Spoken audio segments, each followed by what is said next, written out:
ny fanontaniako amin'ny androany.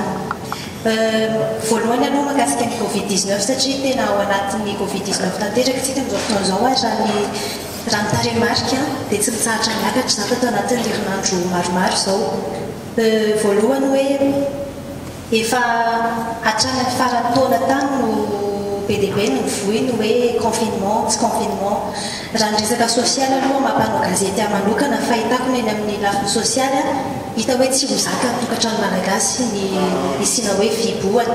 Raha eo amin'ny toekarena ihany koa iarahantsika mifantatra hoe avesatra amintsika izay hoe fidirana amina fiboahana izay.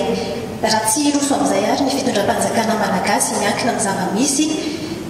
mety ohatrany ahoana ny takady ho apetrakantsika matotra kokoa ahafahana miatrika an'ity coronavirus ity manoloana ny fahasarotan'ny fampanajana ny fepetrara-pahasalamana eny anivon'ny fiarahamonina rehetra eny satria hita hoe PDB no tsy miraharaha akory nareo fepetra sakana ary izay tonga saina ihany sisa no tena hoe miaro tena inona ny fepetra tokony hoe apetraka fitondram-panjakana zany mahakasika an'izay ary raha manana ihany koa fa ny vahoaka amin'ny ankapobeny dia miandry ny fitondram-panjakana na dia ametraka ny kasibosy eny amin'ny vavany aza ny any sasany dia fitondram-panjakana no andrasana. Manarak'izay fahasalamana ihany koa ary somary tsinjiro kely izy ity tsy ao anatin'ny Covid ihany fa hivoaka kely ny Covid saingy resaka fahasalamana PDB ny ezaka hita fa atao amin'ny fitondram-panjakana amin'izao fotoana izao mahakasika hoe fanatsarana ny fahasalamam-bahoaka ary napetraka ao anatin'ny velirano izay hoe fahasalamana ho an'ny rehetra. Ny zavatra hita nefa andreo filoha dia verimaina izay ezaka atao izay rehefa ny mpitsabo eny amin'ireny tokom-pahasalamana ireny no tsy te hiova amin'ny fomba fiasana. Mialokaloka foana ao amin'ny hoe tsy ampy fitaovana, tsy ampy teti-bola ny hôpitaly, tsy ampy fitaovana sy ny ohatran'izay kanefa raha ohatra andray ohatra kely fotsiny afitiny ho ahafahanao mahita an'ilay izy dia hoe raha ny fitondram-panjakana ohatra milaza hoe tokony maimaimpona ny premier soin eny amin'ireny urgence ireny zany hoe ny vonjy aina voalohany indrindra misy ny mpitsabo tsy menatra akory fa mangataka 10 000 ariary consultation d'urgence any amina hôpitaly-mpanjakana amina andro alahady amin'olona mila soin d'urgence. Zavatra ohatran'izay fotsiny izao ohatra dia le vahoaka zany tsy mahita an'ilay ezaka efa hoe apetraka fitondram-panjakana ametraka an'izay satria izay ny zavatra iainany dia ny mpitsabo sy ny toeram-pitsaboana amin'ny ankapobeny dia mbola mametraka an'izay fomba fiasa izay ny ankapobeny ary mifampiaro ireo mpitsabo ireo rehefa resahana. Faraparany teo izao miezaka miteny an'izay zavatra hitany any anaty Facebook eny amin'ny tambajotra ohatra ny olona fa ny mpitsabo indray mifandefa mesazy hoe ataontsika hoe fankaharana fotsiny ireny zavatra ireny ohatra hoe dikan'izay tsy vonona ny iova so dia misy tompo politika na hoe fomba fiasa tena tokony ho apetraka miaingana ministera fahasalamana mafimafy kokoa mba tena hatsapana ilay vahoaka malagasy mihitsy izay manantona n'ireny toeram-pitsaboana ireny hoe mia ny fahasalamany ny fitondram-panjakana satria raha ohatra ka hoe mijanona amin'ny fampahafantarana aty ambony fotsiny ilay izy fa tsy miatra ny anatin'ireny CSB2 na hôpitaly ireny dia tsy ho tsapan'izy ireo mihitsy izay ezaka be efa ataony fitondram-panjakana izay. Misaotra tompoko. Covid-19 manokana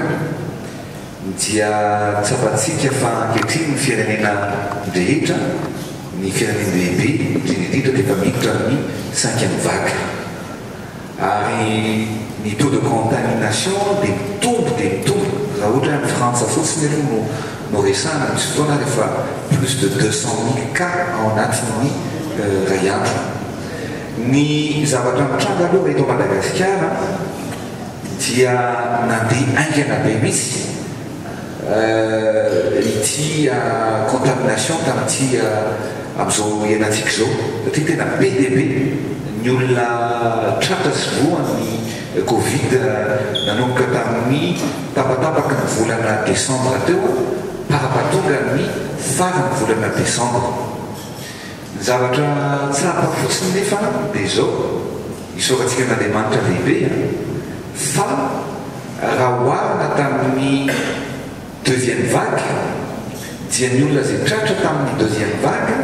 dia tonga dia nanana complication respiratoire tonga dia sepitra ary raha vao tsy tratra ny oxygène tonga dia maty. Zay zany ny zavatra mitranga ary zay ny andro mbola nokatra CDC tsika tonga dia mila lay respiratoire daholo ny respirateur daholo ny olona rehetrarehetra tamin'ity dramitoraka ty zany zavatra tsapa ndray dia hoe ary eo zany no mila anentanantsika mpanao gazety sy anao manjery satria ohatrany grippe ny toboany dia voatratra ny grippe ny olona tokony tonga dia manao traitement d'attaque mihitsy zany mba ahafahana manapaka n'ilay izy fa le olona milalao an'ilay aretina no tratrany any amin'ny forme grave afaka andro vitsivitsy zay ngamba mba fiara-miasa ilaina aminareo mpanao gazety mifanentanana ny olona hoe voasidra ny grippe fotsiny na misy ny symptôme tokony tonga dia manao ny traitement d'attaque dia eo tsika miresaka amin'ny le resaka hoe hitra confinement hoe sa ahoana raha ny statistique dia mandrapatonga ny le 10 io no tena déterminant atsika eto Madagasikara satria après ny fety zany dia na io tonga dia miakatra be na io midina dia raha midina io après le 10 dia bonne nouvelle ho atsika eto Madagasikara zay ny antsony na ny mora na ny rentrée scolaire sy ny rentrée universitaire mba atao le 17 janvier mba icouper an'le chaîne de transmission eto amintsika zany le rompifindrano ilay valana retina zay ny antony anaovantsika an'izay satria amty amin'izao fitrangan'le valana retina zao dia ny ankizy no tena mora contaminé mamindra amin'ny lehibe ary ny ankizy dia asymptomatique fa tonga dia mamindra agny eny amin'ny lehibe dia zay zany hoe aleo aloha tsy mianatra mihitsy aloha ny ankizy dia à partir am'le 10 antsika dia ho hitatsika io ny hoe feniveny hôpitaly fa resaka ny manokana zay tao amin'ny conseil des ministres fa teto aloha hatramin'ny alarobia teo dia sorana n'Andriamanitra fa manana tendance midina na dia betsaka ny contamination dia manana tendance midina mihoatra ny tamin'ny herinandro farany tamin'ny farany taona teo zay nga mamakasika an'iny ka tena iraharitsika tsisy maniry loza ho amin'ny firenena soany malagasy zany fa iraharitsika mba tsy hiakatra zay ino moa zay to zay nazanany zany zany nefany miezaka ho ataotsika dia tsy maintsy ahena ireo volna miditra eto Madagasikara mba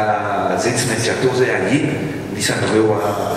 sidina zay miditra eto Madagasikara mba iarovana ny vahoaka malagasy iray manontolo zay tsy maintsy ho atao zay tsy maintsy misy choix foana moa atao na dia sarotra ary tsy hahafaly olona rehetrarehetra fa misy foana ny tsy faly misy foana ny faly fa tsy maintsy maka choix zay ho tombotsoany be sy maro ny mikasika any eo amin'ny fahasalamana ny tenenina teo dia nisany tena miady mafy amin'io mihitsy mba andraisana tsara ny olona tsy salama eny amin'ireny toeram-pitsaboana reny ary ny teninao teo dia hojerevana akaiky mihitsy hoe tokony afaka mametraka tsy mitorika an'ireo olona zay tsy manaraka ny fepetraka napetraka ny fitondram-panjakana kosa ny olona zay sindrany zany raha misy olona mandray vola dia tokony misy service de doléance ataon'ny présidence fa mety anokatra tambazotra manokana mihitsy ngambany ahafahana mijerenana amin'ny olona reny hitanareo ngambany fa raha misy mpitandro filaminana na misy olona zay manara ohatra efa betsaka ny mpitandro ny filaminana na gendarmerie na polisy milaza aminareo fa tonga dia destitué na tsy ho gendarme ntsony tsy ho polisy ntsony no nitratra no ny fanaovana kolikoly sy ny zavatra maro samihafa tsy mora zany satria mbola misy io mbola betsaka io fa ny fahatsapana fa misy niezaka sy ny fanasaziana zay manao an'izay zay zava-dehibe dia zay ngamba no zavatra atao hoe raha nametraka ny fond d'urgence tsika dia ilana indrindrindrindra nireo olona zay marary zay vokitakita zay tsy misy vola zay nametrana na miliara maromaro mihitsy io napena nozaraina ny enatra na misesy be teo manekana ny Madagasikara azy fa dia voaray ny tao manky amin'nenao tao mbo hihinana tsara ny fomba fiasa atao amintsika eo amin'ny lafiny fahasalamana